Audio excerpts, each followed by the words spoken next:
ಇಲ್ಲಿ ಒಬ್ಬರು ತರ ಇನ್ನು ಎಂಟರ್ ಕರ್ನಾಟಕಕ್ಕೆ ಮಾಸ್ಕ್ ಹಾಕೋದು ಒಂದು ಟ್ಯಾಲೆಂಟ್. ತೋರಿಸಿದ ಇಷ್ಟು ಜನ ಮೆಚ್ತೀನಲ್ಲ ಅದು talent. I am not interested to talk with you. Big boss season 13ರ ಅಗ್ನಿ ಪರೀಕ್ಷೆ ಈಗ ಮತ್ತೊಂದು ಪ್ರೋಮೋ ವೈರಲ್ ಆಗಿದೆ. ಸೊ ಈ ಪ್ರೋಮೋದಲ್ಲಿ ಬಂದಿರುವಂತಹ ಕಂಟೆಸ್ಟೆಂಟ್ ಏನಿದ್ದಾನೆ ಅವನು ಹೆಲ್ಮೆಟ್ ಹಾಕೊಂಡೇ ಫೀಲ್ಡ್ ಗೆ ಎಂಟ್ರಿಯನ್ನ ಕೊಟ್ಬಿಟ್ಟಿದ್ದಾನೆ. ಹೆಲ್ಮೆಟ್ ತೆಗಿಯೋ ಅಂತ ಹೇಳಿ ವಿನಯ್ ಹೇಳಿದ್ರೆ ನಾನು ಹೆಲ್ಮೆಟ್ ತೆಗಿಯೋಲ್ಲ ಅದೇ ನನ್ನ ಟ್ಯಾಲೆಂಟ್ ಅಂತ ಹೇಳಿ ಅವರಿಗೆ ಆವಾಜನ ಹಾಕ್ತಾನೆ.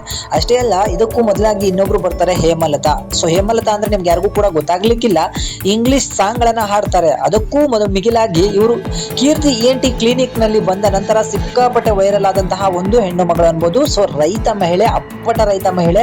ಸೊ ಇವರಿಗೂ ಕೂಡ ಅಗ್ನಿ ಪರೀಕ್ಷೆಯಲ್ಲಿ ಒಂದು ಚಾನ್ಸ್ ಅನ್ನ ಕೊಟ್ಟಿದ್ದಾರೆ. ಇವರು ಅಗ್ನಿ ಪರೀಕ್ಷೆಯಲ್ಲಿ ಗೆದ್ದು ಬಿಟ್ಟು ಸ್ಟಾರ್ ಕಂಟೆಂಡರ್ ಆಗಿ ಹೋಗ್ತಾರೋ ಏನೋ ಅಂತ ಹೇಳಿ ಕಾದ್ ನೋಡ್ಬೇಕು. ಇದಾದ್ಮೇಲೆ ಬಂದಿರುವಂತಹ ಮಾನ್ಸ್ಟಾರ್ ಒಬ್ಬ ಬಂದಿದ್ದಾನೆ. ಸೊ ಮನೆ ಒಳಗೆ ಬರ್ತಾ ಅಂದ್ರೆ ಆ ಒಂದು ಸ್ಟೇಜ್ ಮೇಲೆ ಬರ್ತಾನೆ, ಹೆಲ್ಮೆಟ್ ಅನ್ನ ಹಾಕೊಂಡು ಜಾರ್ಕಿನ್ ಅನ್ನ ಹಾಕೊಂಡು ಒಳಗಡೆ ಬರ್ತಾನೆ. ಒಳಗಡೆ ಬಂದ ಕೂಡಲೇ ಅವನಿಗೆ ಹಲವಾರು ಪ್ರಶ್ನೆಗಳನ್ನ ಕೇಳ್ತಾನೆ. ಎಲ್ಲಾ ಪ್ರಶ್ನೆಗೂ ಕೂಡ ಇವನು ಮಾನ್ಸ್ಟರ್ ಆಗಿ ಉತ್ತರಗಳನ್ನ ಕೊಡ್ತಾರೆ. ಆದ್ರೆ ಅದಕ್ಕೂ ಮೊದಲು ವಿನಯ್ ಗೌಡ ಹೇಳ್ತಾರೆ ನೀನು ಹಾಕೊಂಡಿರುವಂತಹ ಹೆಲ್ಮೆಟ್ ತೆಗಿ ಅಂತ ಹೇಳಿ.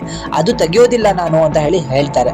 ಅವಾಗ ವಿನಯ್ ಗೌಡ ಏನಂತ ಕೇಳ್ತಾರೆ ಅಂದ್ರೆ ಹೆಲ್ಮೆಟ್ ಹಾಕೊಂಡು ಮಾಸ್ಕ್ ಹಾಕೊಂಡು ಮಾತಾಡೋದೇ ಟ್ಯಾಲೆಂಟಾ ಅಂತ ಹೇಳಿ ಕೇಳ್ತಾರೆ. ಇದಕ್ಕೆ ಆ ಒಂದು ಮಾನ್ಸ್ಟರ್ ಉತ್ತರ ಕೊಟ್ಟಿರೋದೇನೆಂದ್ರೆ ನಾನು ಹೆಲ್ಮೆಟ್ ಹಾಕೊಂಡೆ ಇಷ್ಟು ಜನ ಫ್ಯಾನ್ಸ್ ಅನ್ನ, ಇಷ್ಟು ಜನ ಸೆಲೆಬ್ರಿಟಿಗಳನ್ನ ಸಂಪಾದನೆ ಮಾಡಿದೀನಿ ಅಂದ್ರೆ ಇನ್ನು ಹೆಲ್ಮೆಟ್ ತೆಗೆದ್ರೆ ಹೇಗಿರ್ಬೋದು ಅಂತ ಹೇಳಿ ಒಂದು ಡೈಲಾಗ್ ಅನ್ನ ಹೊಡಿತಾನೆ.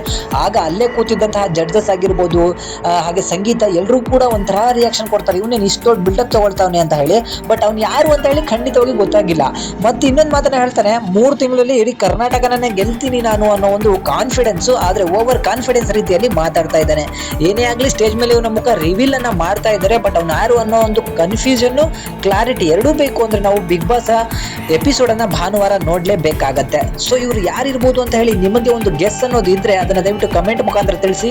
ಏನೇ ಆಗ್ಲಿ ಕಂಟೆಸ್ಟೆಂಟ್ಗಳು ಒಬ್ರಿಗಿಂತ ಒಬ್ರು ಜೋರಿದ್ದಾರೆ. ಎಲ್ಲರೂ ಕೂಡ ತಾವೇ ಜಡ್ಜಸ್ ಗಳನ್ನ ಮೀರಿಸೋ ಲೆಕ್ಕಾಚಾರಕ್ಕೆ ಮಾತಾಡ್ತಿದ್ದಾರೆ.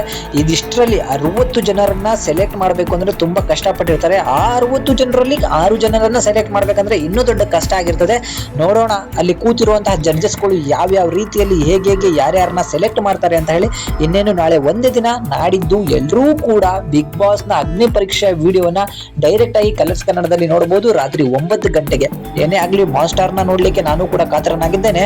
ಇಂಥವ್ರೆ ಬಿಗ್ ಬಾಸ್ ಒಳಗೆ ಬರ್ತಾರೋ ಅಥವಾ ಇವ್ರನ್ನು ಫಿಲ್ಟರ್ ಮಾಡಿ ಹೊರಗಡೆ ಬಿಸಾಕ್ತಾರೋ ಅದೆಲ್ಲ ಅಲ್ಲಿ ಕೂತಿರುವಂತಹ ಜಡ್ಜಸ್ ಮೇಲೆ.